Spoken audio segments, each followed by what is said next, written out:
Bonjour à toutes et à tous et bienvenue pour cette édition d'information de la mi-journée sur TV Vendée. Nous sommes le mercredi 2 octobre. Et on commence ce journal avec une balade, pas comme les autres. À Chantonnay, une dizaine de seniors et de jeunes étudiants en formation, service à la personne, ont cheminé ensemble sur un parcours dessiné en centre-ville. Tout au long de cette balade prétexte, des questions étaient disséminées un peu partout avec un thème en commun, l'AVC. L'un des objectifs, informer le public sur les facteurs à risque qui peuvent mener à l'accident vasculaire cérébral. Reportage Kim Bastard. Différentes générations, mais une même mission. À Chantonnay, jeudi 26 septembre, une dizaine de seniors ainsi qu'une classe de première ASSP ont rejoint deux infirmières afin de parler AVC. L'objectif de la journée, mieux connaître les symptômes des accidents vasculaires cérébraux le long d'un parcours dans la ville. Cet atelier a été mis en place en collaboration avec la communauté de communes du pays de Chantonnay, avec aussi notre collègue infirmière Azalée qui malheureusement n'est pas présente aujourd'hui. Et c'est une action que l'on met en place depuis plusieurs années en accent sur un facteur de risque chaque année. On avait commencé par l'hypertension artérielle qui est le facteur de risque majoritaire de l'AVC. Et l'année suivante, nous avons axé sur le facteur de risque du tabac.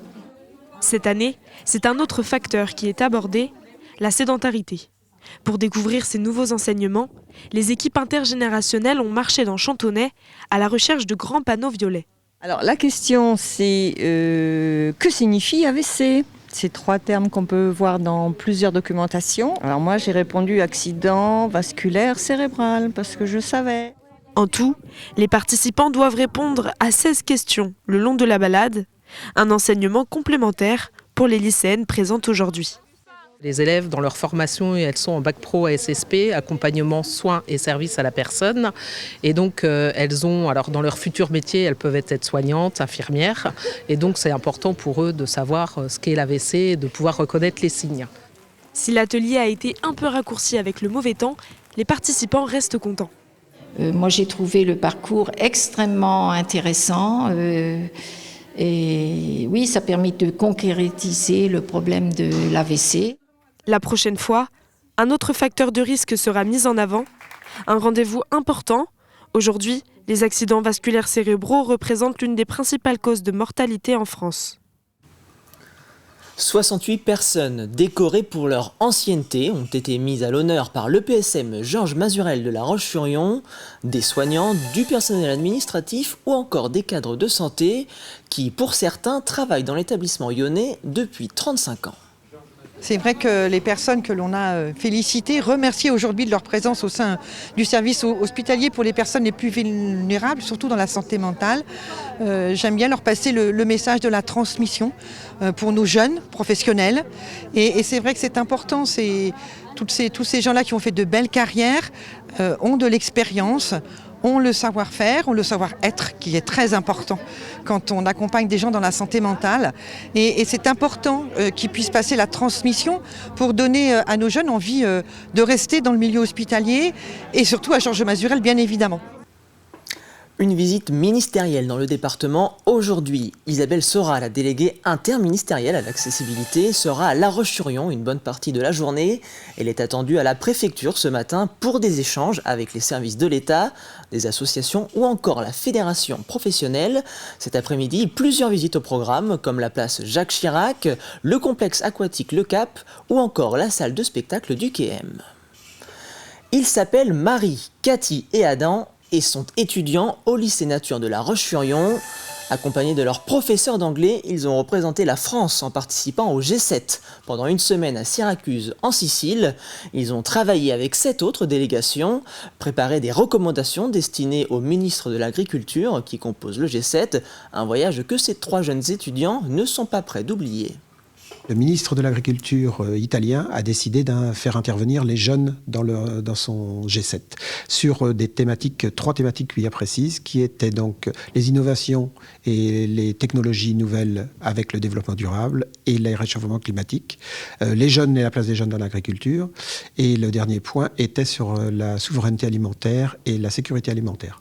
On avait, nous, les plus jeunes, les lycéens, mais on avait aussi des personnes qui commençaient à être dans une exploitation agricole. Bien sûr que nos idées ne sont pas juvéniles, bien sûr qu'elles sont sérieuses et elles ont été très prises au sérieux, surtout par le ministre italien. Avec 17 000 demandes de logement social et seulement 1 500 logements attribués en 2023 par le bailleur social, nous sommes dans un contexte de marché du logement très tendu. Et c'est pour cela qu'Habitat et Humanisme a décidé d'organiser le 8 octobre un colloque pour revenir sur la problématique. L'association qui reçoit 80 à 100 demandes de logement ne peut pas loger tout le monde, elle non plus. C'est à l'initiative des bénévoles de La Roche-sur-Yon, puisque nous avons des bénévoles un petit peu partout, qui voulaient réfléchir, se faire connaître sur La Roche-sur-Yon, puisque c'est une ville assez importante, se faire connaître mieux les réseaux sociaux, les partenaires, des propriétaires solidaires en devenir, pourquoi pas, et puis se poser la vraie problématique du logement aujourd'hui, parce que tout ça, ça évolue et ça évolue très vite. Donc comment est-ce qu'on peut trouver notre place et mieux mener nos actions dans un contexte qui a besoin peut-être d'être éclairci. C'est l'événement incontournable du monde nautique en ce début du mois d'octobre. La 52e édition du Salon international Grand Pavois a lieu à La Rochelle. Plusieurs centaines de marques, dont des vendéennes bien évidemment.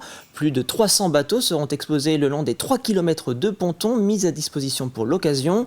Nous reviendrons plus en détail sur l'événement dans nos prochaines éditions. Les journées régionales de l'entreprise en Pays de la Loire sont de retour en Vendée à la fin de ce mois. La 9e édition de l'événement se déroulera cette année pendant les vacances de la Toussaint, afin de permettre au public de venir en nombre et en famille. Du côté du Pays de Saint-Gilles, c'est déjà la 8e fois que ces journées sont organisées.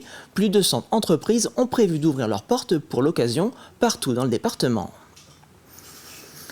Et on fait le point sur votre météo de ce mercredi. Le soleil a décidé de faire de la résistance et sera présent partout en Vendée en ce mercredi. Les températures, elles, avoisineront les 15 degrés sur le littoral, 16 à La Roche-sur-Yon ou encore 17 à Fontenay-le-Comte. C'est la fin de ce journal. Merci pour votre fidélité. Je vous retrouve à 18 h pour un nouveau point sur l'actualité vendéenne. Très bon après-midi sur TV Vendée.